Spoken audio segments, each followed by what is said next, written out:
on all the files, you stick it going downwards. So each file, the spine of each file has the tape on it. For example, if you take a file out, like the gentleman here has taken a file out, it shows you that there's a gap on this side.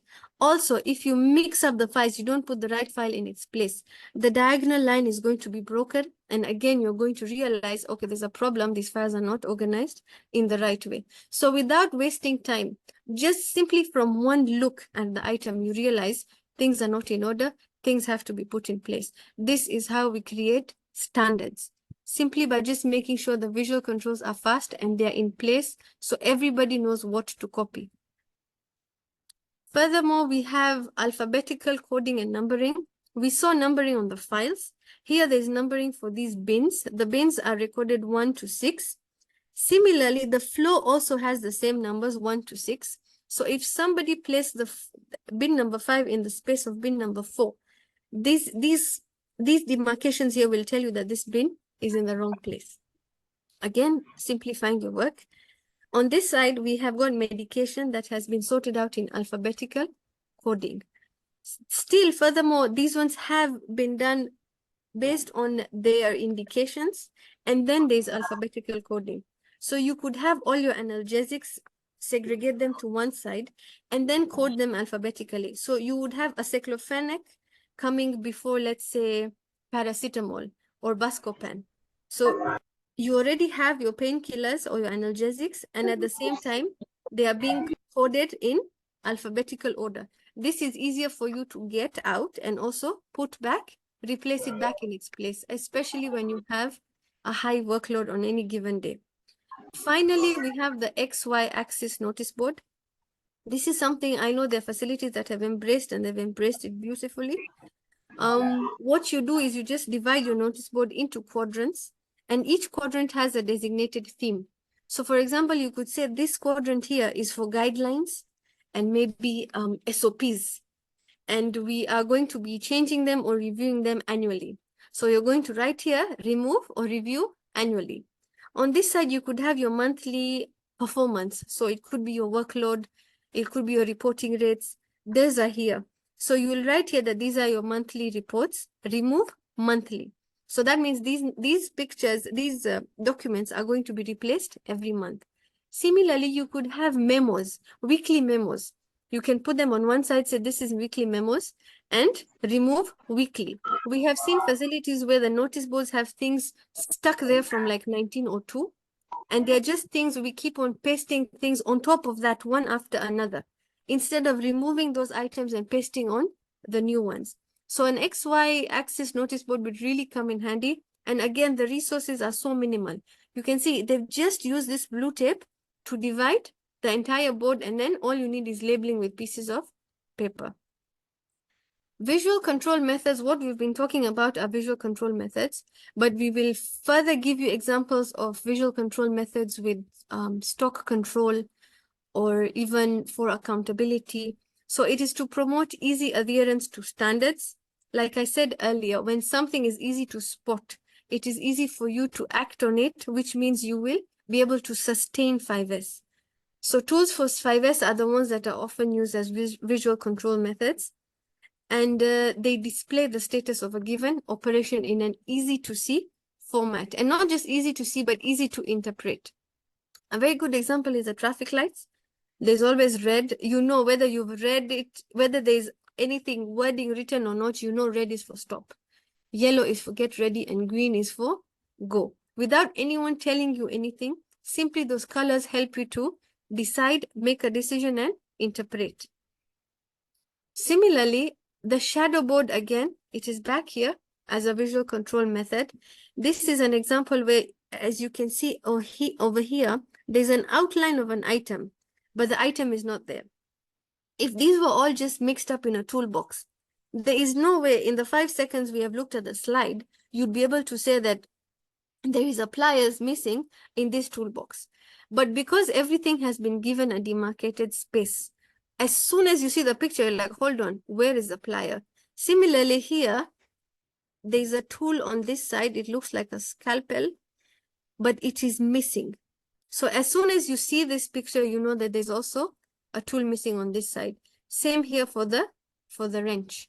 So I hope this is giving you an idea of how shadow boards work and how zoning works to help you identify anomalies and help you replacing an item. Even if you found the plier somewhere, you'd be able to look at this shape and come and put it back in its place. Another example for visual controls for stock management is something like this. There are facilities, I know of labs that really use this for their stock control. This one is being used for ampules. You can see there's phenobarbital and quinine. So there's colors. In this picture, there's blue, yellow, and red. You can decide the colors for yourself, for your own organization, for your own department. It doesn't have to be these colors, as long as you have a clearly defined role for each color. So according to this one, this is when you're amply stocked, you're moderately stocked, and the red is critically low. So what happens is, as you start picking ampules, you keep moving backwards. The second you get to red, you know that once it is reached red, it is critically low. We need to replenish the items. So you take the items that were in red, bring them forward. The reason for this is you always use the first in, first out, or the first expiry, first out concept. So whatever you have left over from here, bring it forward here and refill the rest of this. So that way you will not, otherwise what will happen is, as soon as it reaches red, if you come and fill these parts here without transferring what was here into the blue parts, you will end up seeing that the red has expired ampules because they have remained there and you've simply been refilling this part, utilizing and refilling, and the cycle is going to go on in the wrong way. That's why we say you bring these, the ones in red, forward so they can be used, and then replenish the rest of it. I hope that is clear in the way that is being done. If there are any questions, please feel free to reach out. There's also another example for this in terms of syringes. So for this one, you can see these numbers here. This indicate the number that, the minimum number that is supposed to be in these boxes. This is red, which means critically low. Green is where you are well, you're well sorted out with the number of syringes you have. Yellow is where you are moderately stocked. So once they finish in these two, as soon as you reach red, take the syringes you have in red, bring them to the top. If they don't make the 30, add some more, and then add 25 and 20 to the bottom bins. So this, you will have a system where you're making sure that everything first expiry, first out, first in, first out. And at the same time, this never runs out of stock. This is the last slide we had on visual control. I hope so far you have followed and you have understood. If there's any questions, please reach out. The last slide for me is just going to be something food for thought. After everything that we have discussed, everything that we have learned right now, I will leave you with this slide, and maybe you can ponder on this particular theater and what needs to be done, or what, from the 5S that we have seen, what we can do for this theater. So this is where I leave you. Thank you so much for your time and for listening. I hope everyone followed. I did not bore you. If there's any questions, please reach out. Really, asanteni. Have a good evening. Dr. Ali, back to you. Dr. Thank you for the nice presentation. Surprisingly, Dr. Karim, I'm not seeing any question in the chat. Okay, is that a good thing or is that a bad thing? I'm worried. It can be both. Either imeingia yote or haikuingia kitu. I hope it is the latter. Anyone with a burning question? I don't see any Yes, question. you have a question. Yes, go ahead, please. This is Peter from Bomu. Yes. Thank you, Daktari. Thank you, Ali, for organizing this forum. I think the presentation was very clear and very insightful. I just wanted to ask, how do we go about setting up a Kaizen corner? Because I think that's also an essential part of demonstrating that you've really done your 5S well. So probably just a quick, some quick insights on how to establish a Kaizen corner within a facility. Thank you. Dr. Karima. Okay. Is this should be covered in the next presentation? Maybe just one sentence to answer Peter. Or there is a small slide on it. I could share it once. I'll keep it ready once maybe Khadija is presented. We can at least show the Kaizen corner. Would that be okay? Yeah, I think that is fine. Okay. So that at least visually they can see what we are saying. Yes, that is fine. Okay, so I will, while Khadija is presenting, I will get that slide on. Any question before we go to the next presenter?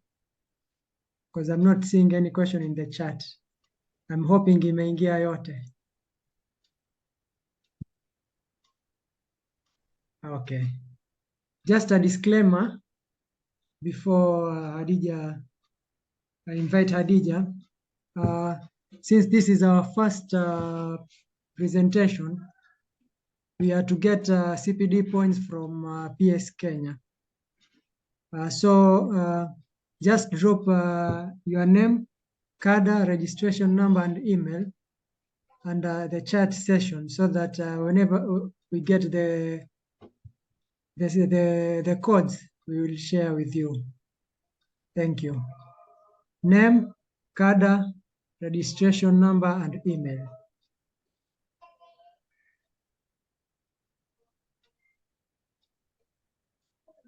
Okay, Hadija, Dr. Karima, kindly stop your, yes. Next presenter is Hadija. Welcome, Hadija Ali. Start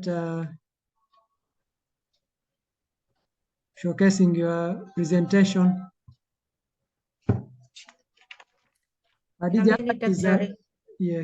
Ali is a nurse working in Ganjoni CDC dispensary, coordinating quality improvement activities as well as the infection prevention control, and she has a lot of experience on the same. Karibu Hadija. Thank you so much, Daktari. As introduced, my name is Hadija Ali. I'm trying to load the slides. I'm a nurse at Ganjoni Dispensary, coordinating the IPC and QI activities at Ganjoni Dispensary.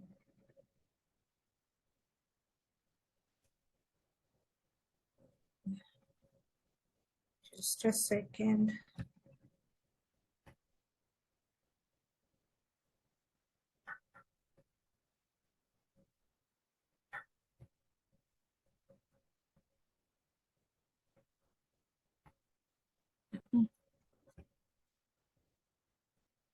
Daktari? Sorry, we lost you, Hadija. Yes, I'm sorry. My Wi-Fi connection was bringing some problem. It's okay, we'll keep on waiting. Give me a second as I reconnect. So, thank you.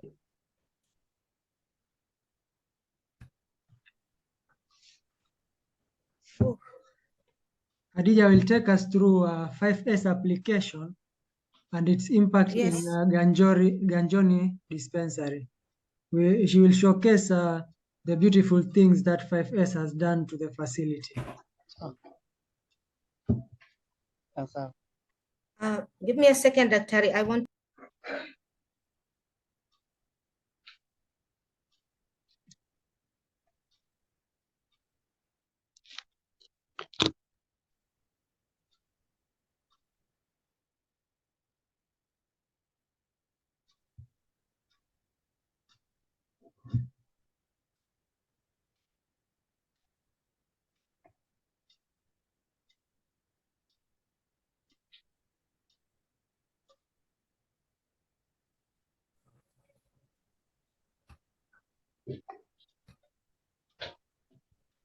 Let me know, Hadija, if you need my assistance.